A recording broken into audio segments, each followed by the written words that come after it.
Good morning, dear students. Welcome to our session of Introduction to Data Structures and Algorithms. So in the previous session, we discussed regarding queues and we saw what are the different types of queues. And next, we saw one C programming which was associated with insert and delete operations. So then we continued our discussion with respect to different types of queues in which we looked after the linked list implementation also and circular queues. So that was the thing. Then apart from circular queue, we discussed a few other aspects, that is DQ. So these were the things what we had discussed in the previous session. So now let us have a look at one of the programs which is associated with these.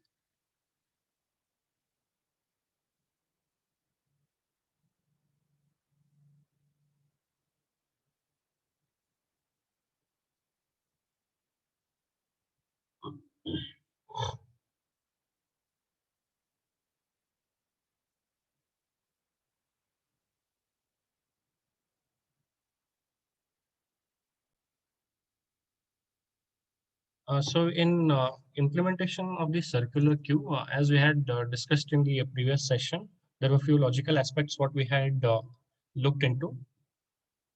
So keeping those in mind, right? So let us move ahead with the discussion.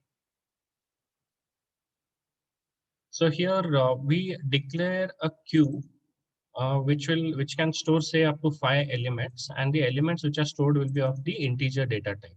So that is what is specified over here. Then we have this is the array implementation of the circular queue. Then since we are using the array implementation, what we do is to identify that the queue is initially empty. What we do is we initialize the front and the rear pointers. So these are actually not pointers what we are specifying, but while discussing, we had these discussions regarding the circular queues. So we'll just identify these two as the pointers. So front pointer is initialized to -1 and rear pointer is initialized to -1. So when these are -1, it indicates that the queue is empty.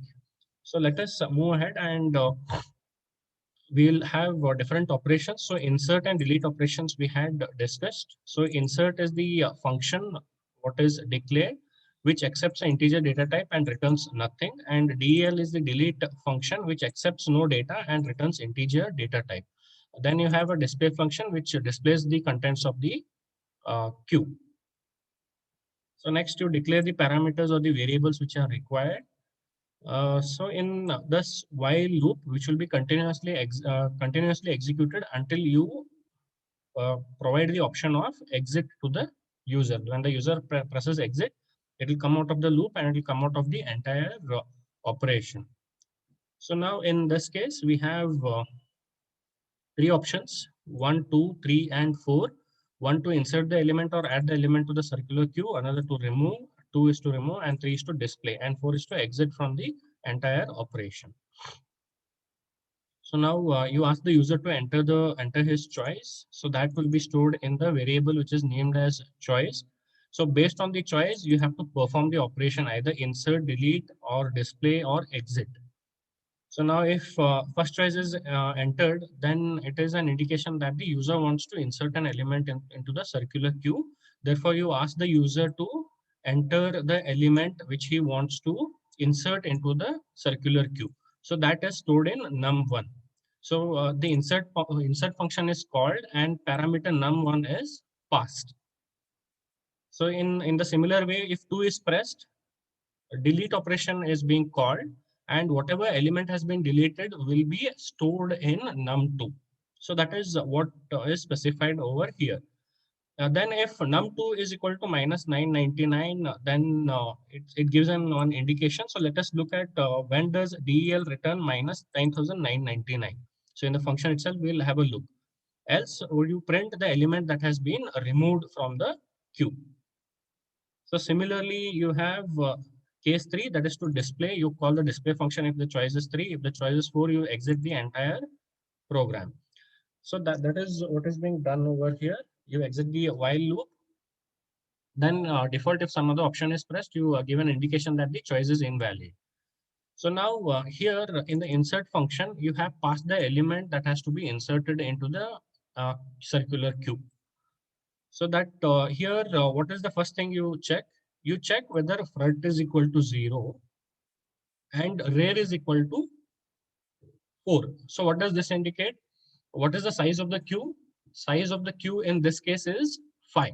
So what will be the index of the first element? Index of the first element will be 0 and index of the last element will be 5 minus 1, which is 4.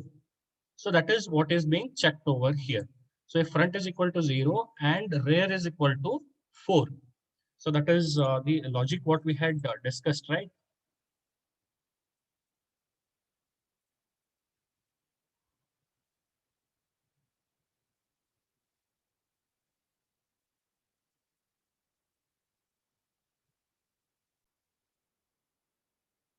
So we had discussed the algorithm, right? This algorithm wherein we are inserting the element into the queue, and we had seen regarding what is the logic. So here we have if front is equal to 0 and rear is equal to max minus 1, or front is equal to rear plus 1. So that is what is being checked. So this is a condition to check whether the queue is full or not. If queue is full, you display this message, or else you perform the other operations. So that is the implementation what you are looking out for here. So here, what you're specifying is, if you just observe, front is equal to 0 and rear is equal to 4. So this indicates that the queue is full, or else if front is equal to rear plus 1. So in that case also we have that the queue is full over here. So now, so we print a message telling that we cannot insert the element as the queue is already full.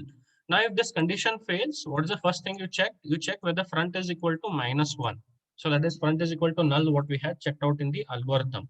So this is to check whether the queue is empty.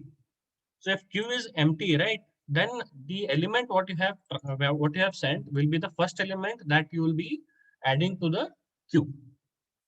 So therefore, if this condition is satisfied, then you will be inserting the element in the zeroth index. So that is front is equal to 0, rear is equal to 0. So if this is true, else part won't be executed. Else part won't be executed. So in this case, what happens is,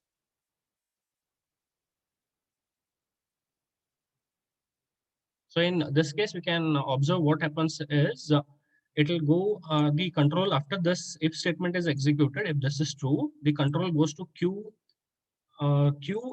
In that, the index which is identified by the rear this thing will be stored with the element what is to be inserted into the queue. So element will be stored at the index location which is pointed by rear pointer. Now, for example, if this is false, this indicates that at least one element is there. At least one element is present in the it is present in the queue. So then what we need to do is we need to go and execute the else part. In else part, what he is doing, he is checking whether rear is equal to 4. That is an indication that rear has reached the end of the queue, but the starting indexes are free. Starting indexes are free. So that is, if this was true, then it would give an indication that the queue is full.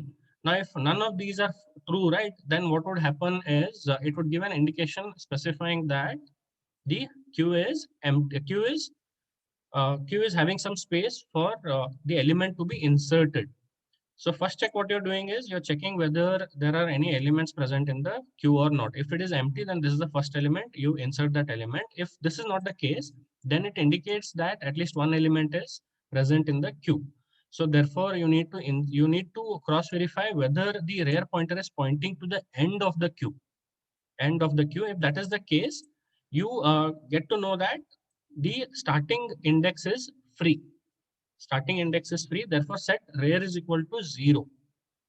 If this condition fails, right, then it indicates that rear is less than 4. Rear is less than 4. Therefore, you can still increment rear and store the element at that index location. So that in the else part, what you are doing, so this else is actually referring to,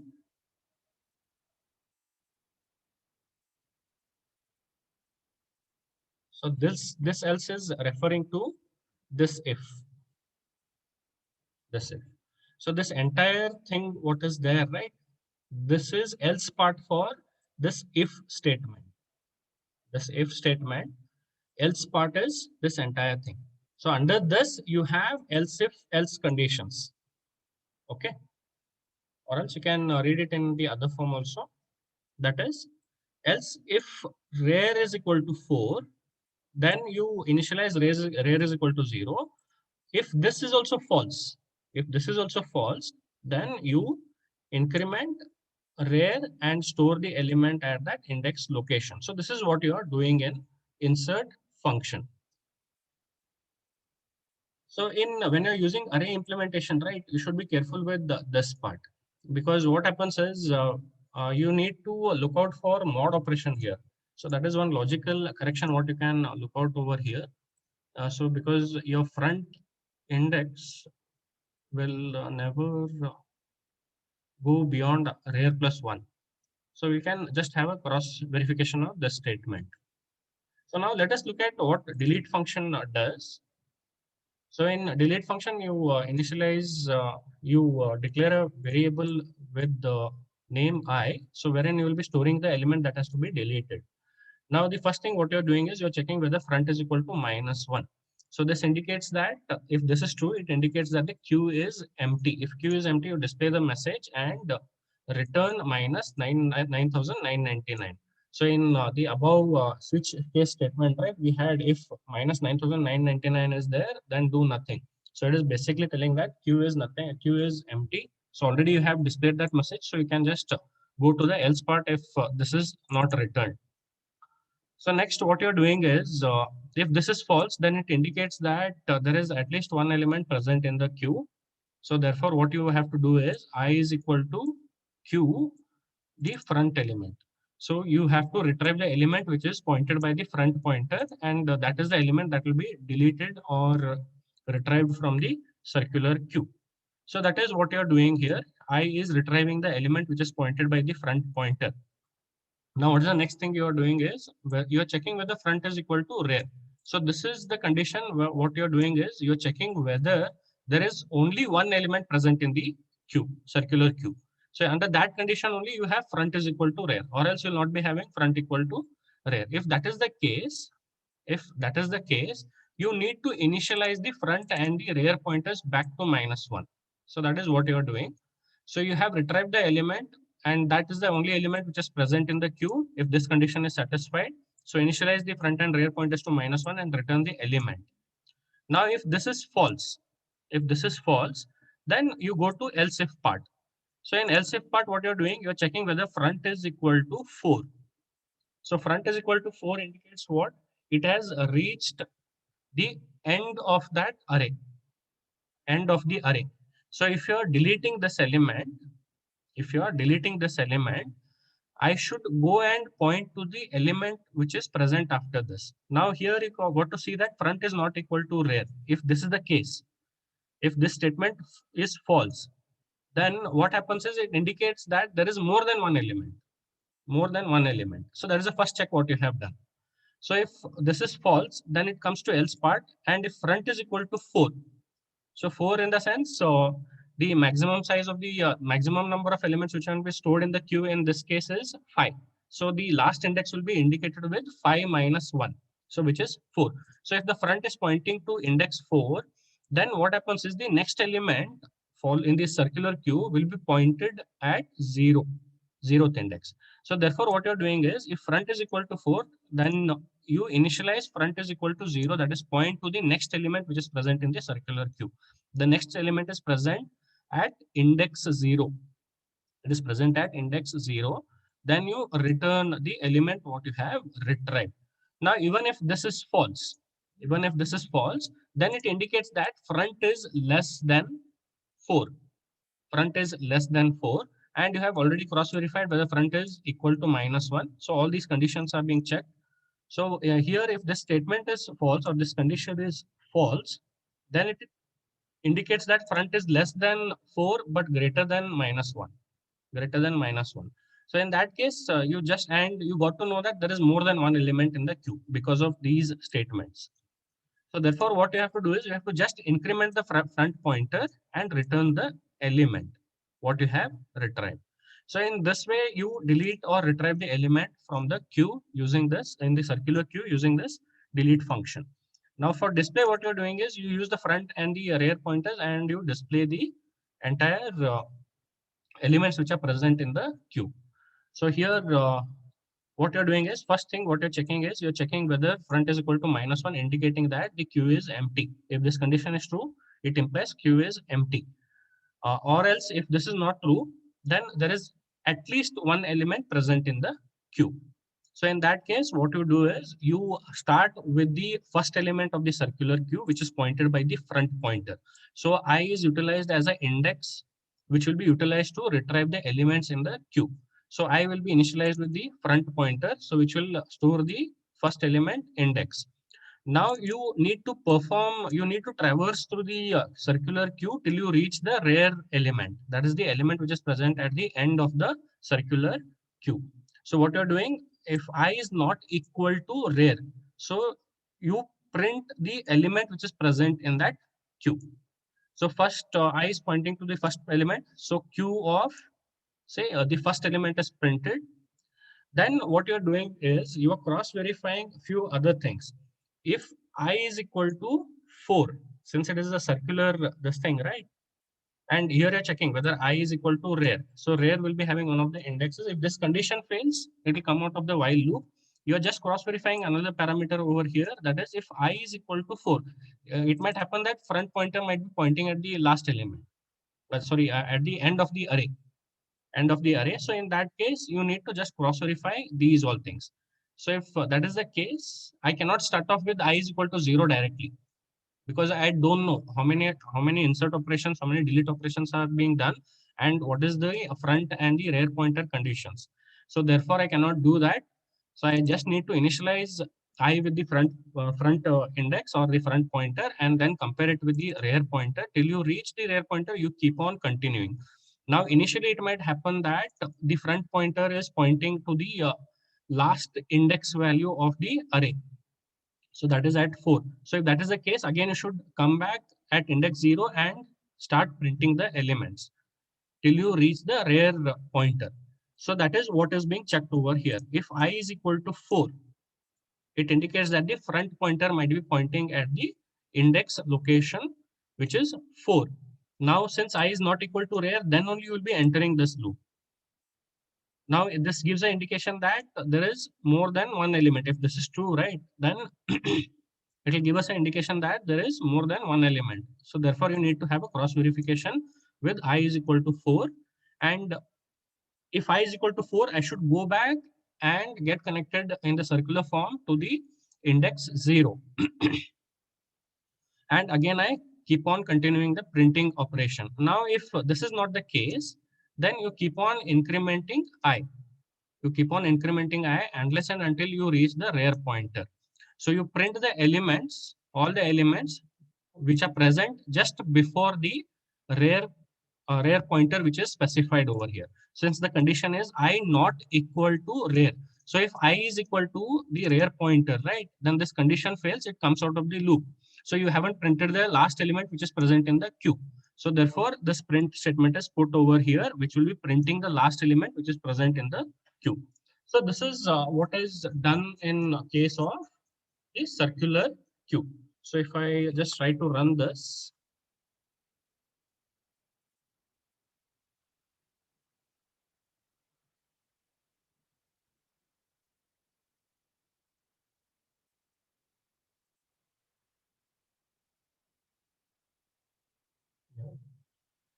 so initially there is nothing in the queue. So I'll just check out queue is empty.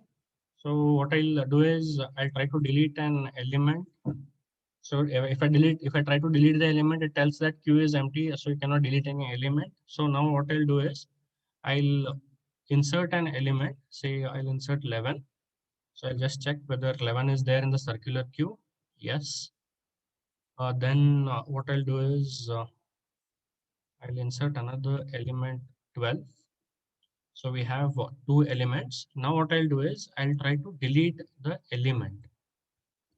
So 11 is deleted. So that is element which is present at the first is deleted. Now if I print right, it will be only 12. So in the same way,